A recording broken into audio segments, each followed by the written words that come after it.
Hello there. Oh, well, you caught me at a weird time. Welcome to the new rear draw setup of the Y62 Patrol. And some of you in there might be dashing into the comments be like, hey, Braden, didn't you say 2 years ago in that video when you made the original draw setup that was going to be a 10-year build? That makes you a big fat phony. Well, I kind of did, and I'm not really going to go back on that because it's still the original draw system, except what I did is just chop the top off.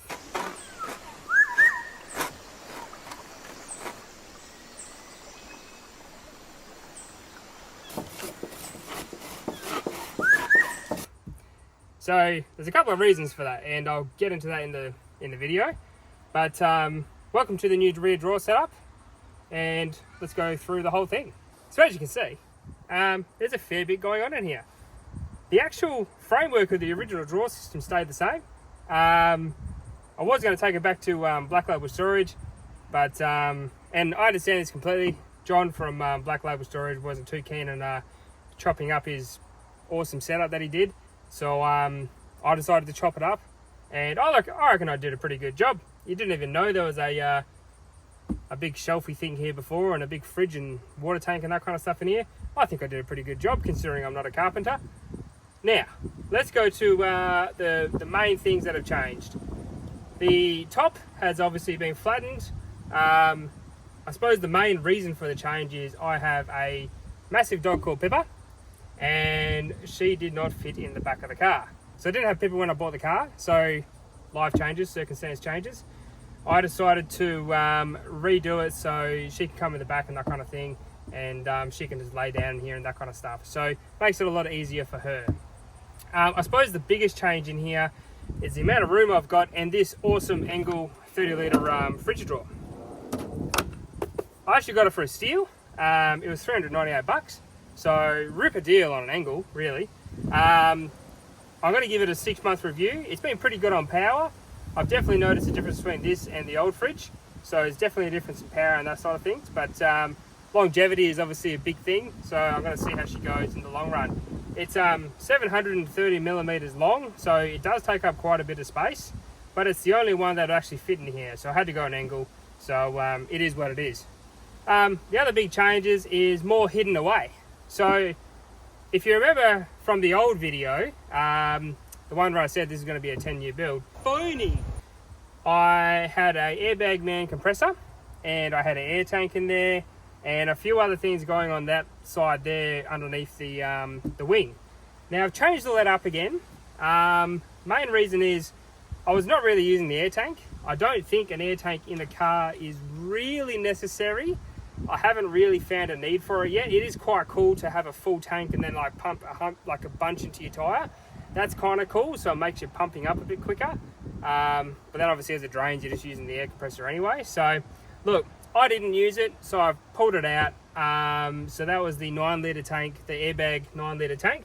And I have ripped out the airbag man compressor as well. Unfortunately for that one, it wasn't working too well. It's been in the car for almost 2.5 years, and I gave up the ghost the other day when I needed it most, and is no longer working. So that's okay. I'm not sure of the warranty on it, but I wanted to change it up anyway. So I've got a ARB single compressor, which is the best one that was going to fit in the area that I needed to, and that has got a pressure relay switch on it, so it actually cut off the tank when it fills up with pressure. So there's no more tank in there. It's just got a little internal tank on the actual air compressor itself, which then goes into the hose, which is as it always has been.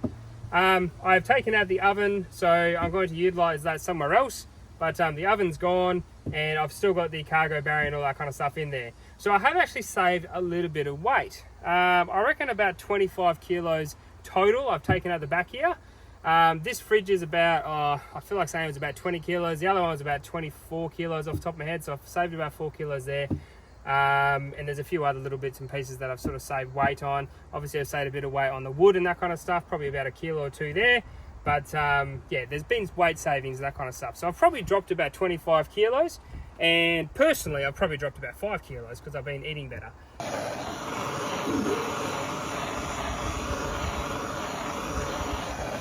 But there is a reason for all this weight dropping. The car's been on a tiny little bit of a diet because there's going to be something new happening to the sleeping setup and my camping setup. Now, I'm going to go too much information on that yet because as a YouTuber, you got to build these things up and obviously give you a bit of a taste of the carrot and dangle it in front of you so you come to the next video. But there is going to be a completely new sleeping setup. You should be able to work out what I'm doing here, but it's going to be pretty cool. I'm going to go with a brand that's never been used before, and I am paying for it, which is even better. Hashtag not sponsored, but yeah, there is going to be a brand new sleeping setup. But overall, I'm pretty actually happy with this whole rear setup. Utilized it a couple of times, haven't been camping with it yet, so I'm pretty keen to go camping with this.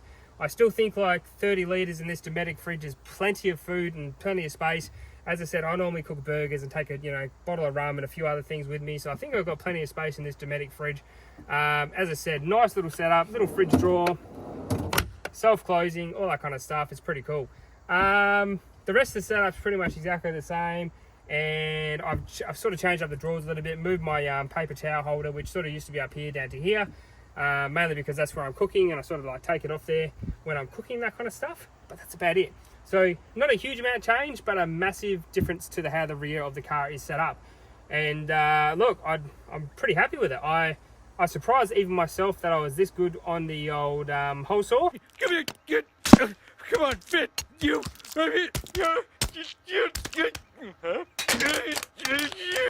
and managed to make this look half factory. So pretty happy with me efforts there, and that'll probably be about it for this video. If you want to know more, drop a comment down below. But as always, thanks for watching, guys. And if I don't see you in the next video, I might see you out here in the Traction Trails. If I don't see you in the Traction Trails, I shall see you later. Check out these new sunnies. These are the Safe Style new tinted frames. If you want to get yourself a set, you can save yourself 10%. This is hashtag sponsored because they did give me the sunnies. 10% off 4x4 CAA 10. And all those, essentially the commission I get from that goes to Beyond Blue. So you'll be donating to Beyond Blue and getting yourself a pretty cool set of sunnies if I do so myself. They come in a bunch of colors, including this clear that I'm wearing right now. But get on that, and I'll see you in the next video, guys, and enjoy the rest of your Sunday. Bye.